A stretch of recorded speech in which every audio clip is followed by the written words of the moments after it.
Twelfth geography book objective question और answer मानव भूगोल एवं प्राकृतिक देख रहे हैं। पहला प्रश्न, कौन सा सामाजिक भूगोल का उपक्षेत्र नहीं है? ऑप्शन डी चिकित्सा भूगोल। सामाजिक भूगोल का उपक्षेत्र नहीं है चिकित्सा भूगोल।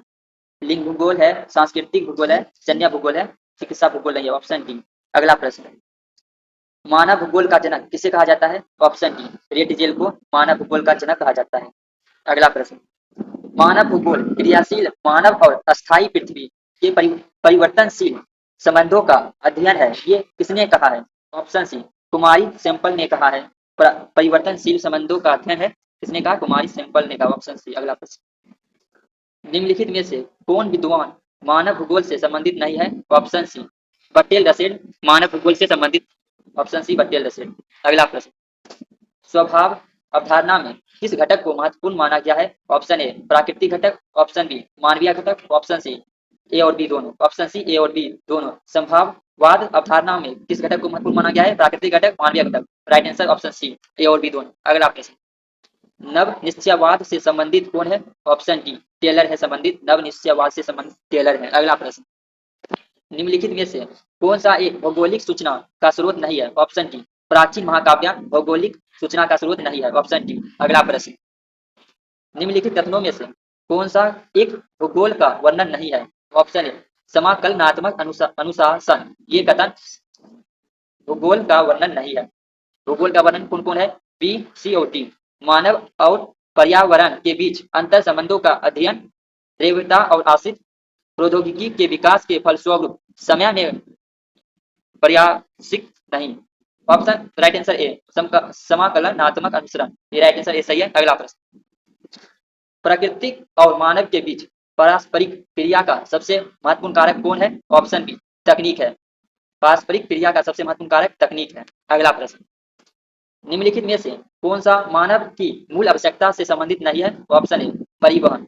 कौन सा संबंधित है? कृषि, गृह निर्माण, वस्त्र उद्योग, ये संबंधित है। कौन संबंधित नहीं है? ऑप्शन ए परिवहन संबंधित नहीं है।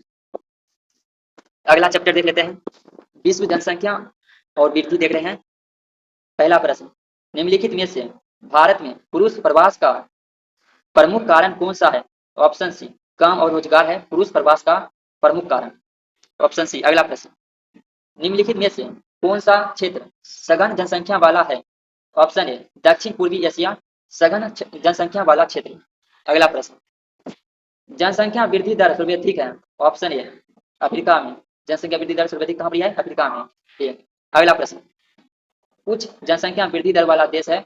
ऑप्शन ए यमन में उच्च जनसंख्या वृद्धि वाला दर देश है। कौन सा देश? यमन में है। अगला प्रश्न, जनसंख्या वितरण को प्रभावित करने वाले कारकों में सबसे महत्वपूर्ण कारक कौन सा है? ऑप्शन ए स्थलाकृषि है सबसे महत्वपूर्ण कारक। अगला प्रश्न, किस वर्ष विश्व की मानव जनसंख्या 6 अरब हुई? ऑप्शन डी 1999 में विश्व की मानव जनसंख्या 6 अरब हो गई थी। अगला प्रश्न, निम्नलिखित में से किस देश की जनसंख्या बढ़ने के बदले घटती जा रही है? ऑप्शन सी लाइटविया में जनसंख्या बढ़ती जगह घटती जा रही है। अगला प्रश्न, निम्नलिखित में से किस देश की जनसंख्या सबसे अधिक है? ऑप्शन ए सारा अमेरिका जनसंख्या सबसे अधिक है। अगला प्रश्न, जनांगीकी संक्रमण सिद्धांत किसने दिया? ऑप्शन सी नेस्टिन ने दिया था जनांगीकी संक्रमण सिद्धांत। अगला प्रश्न, निम्न में से कौन एक जनसंख्या परिवर्तन का कारक नहीं है? ऑप्शन डी आवास जनसंख्या परिवर्तन का कारक नहीं है आवास। अगला प्रश्न, प्रतिकर्ष और अपकर्षक कारक उत्तरदायी है। ऑप्शन ए प्रवास के लिए। प्रतिकर्ष और अपकर्षक कारक प्रवास के लिए उत्तरदायी है। अगला प्रश्न, निम्नलिखित में से कौन एक जन स्थानांतरण का अपकर्षक कारक नहीं है? ऑप्शन ए रहन सहन की निम्न दशाएं अपकर्षक कारक नहीं है। अगला प्रश्न, सऊदी अरब में किस दिशा के क्षेत्र में सबसे घनी आबादी प्राचीन काल से ही है? ऑप्शन बी पश्चिम में है आबादी प्राचीन काल से ही घनी है पश्चिम में। अगला प्रश्न, निम्नलिखित में से किस वर्ष के आसपास विकसित और विकासशील देशों में नगरीय जनसंख्या लगभग बराबर है? ऑप्शन डी 1970 में। विकासशील देश और नगरीय जनसंख्या लगभग बराबर है 1970 ईस्वी में। अगला प्रश्न, निम्नलिखित में से कौन सा एक तथ्य नहीं है? ऑप्शन ए विगत 500 वर्षों में मानव जनसंख्या 10 गुना से अधिक बढ़ी है। ऑप्शन बी विश्व जनसंख्या में प्रति वर्ष 8 करोड़ लोग जुड़े जाते हैं। ऑप्शन सी, 5 अरब से 6 अरब तक बढ़ने में जनसंख्या को 100 वर्ष लगे हैं। ऑप्शन डी, जननांगीय संक्रमण की प्रथम अवस्था में जनसंख्या वृद्धि उच्च होती है। प्रश्न क्या था, निम्नलिखित में से कौन सा एक तथ्य सही है? Option D, right answer D सही है। जननांगीय संक्रमण की प्रथम अवस्था में जनसंख्या वृद्धि उच्च होती है, राइट आंसर डी। अगला प्रश्न, निम्नलिखित में से कौन सा एक विरल जनसंख्या वाला क्षेत्र नहीं है? ऑप्शन सी, दक्षिण पूर्वी एशिया में विरल जनसंख्या वाला क्षेत्र नहीं है। ऑप्शन सी, दक्षिण पूर्वी एशिया। जनसंख्या संगठन है ये चैप्टर। पहला प्रश्न, निम्नलिखित में से कौन जनसंख्या संगठन का अंग नहीं है? ऑप्शन ए, जनसंख्या का घनत्व, ये जनसंख्या संगठन का अंग नहीं है। अगला प्रश्न, निम्नलिखित में से किस क्षेत्र में ग्रामीण जनसंख्या का प्रतिशत सबसे कम है? ऑप्शन बी, उत्तरी अमेरिका में ग्रामीण जनसंख्या सबसे कम है, कम प्रतिशत वाला है उत्तरी अमेरिका। अगला प्रश्न, निम्नलिखित में से किस क्षेत्र में 15 वर्ष से अधिक आयु के साक्षरों का प्रतिशत सबसे अधिक है? ऑप्शन बी, पूर्वी यूरोप और स्वतंत्र देशों का राष्ट्रकुल 15 वर्ष से अधिक आयु के साक्षरों का प्रतिशत है पूर्वी यूरोप और स्वतंत्र देशों के राष्ट्रकुल, राइट आंसर बी। अगला प्रश्न, निम्नलिखित में से किसे प्राथमिक आर्थिक व्यवसाय में सम्मिलित नहीं किया जा सकता है? ऑप्शन सी, भंडार को सम्मिलित नहीं किया जा सकता। प्राथमिक आर्थिक व्यवसाय में किसे सम्मिलित किया जा सकता है? उत्पवन, मत्स्य पालन, अठेटन, ये सब प्राथमिक क्षेत्र में आएगा, भंडार नहीं आएगा। ऑप्शन सी।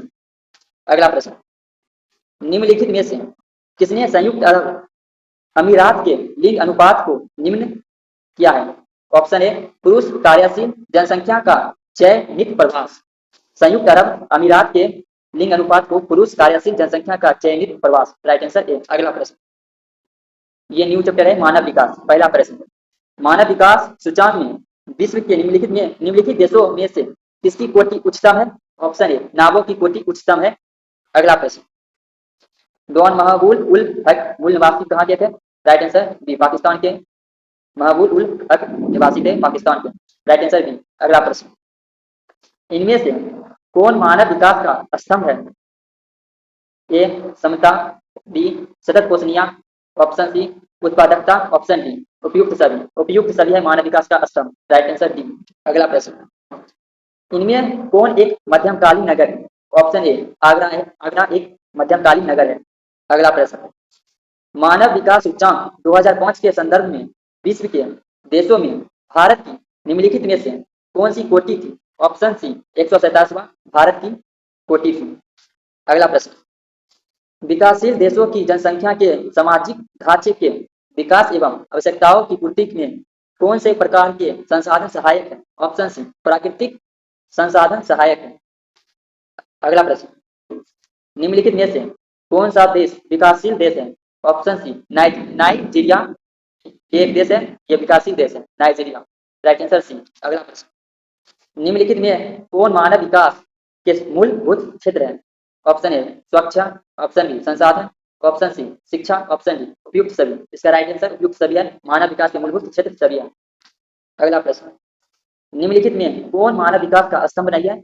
ऑप्शन डी, जनसंख्या मानव विकास का स्तंभ नहीं है, राइट आंसर डी, जनसंख्या। अगला प्रश्न, 2005 की रिपोर्ट के अनुसार विश्व के कितने देशों में मानव विकास का स्तंभ HDI 0.8, HDI से कम 0.8 है, राइट आंसर 57 मानव विकास स्तंभ HDI से कम 0.8 है, right answer D, right answer C 57। अगला प्रश्न, निम्नलिखित में कौन सा देश उच्च मानव विकास वाला नहीं है?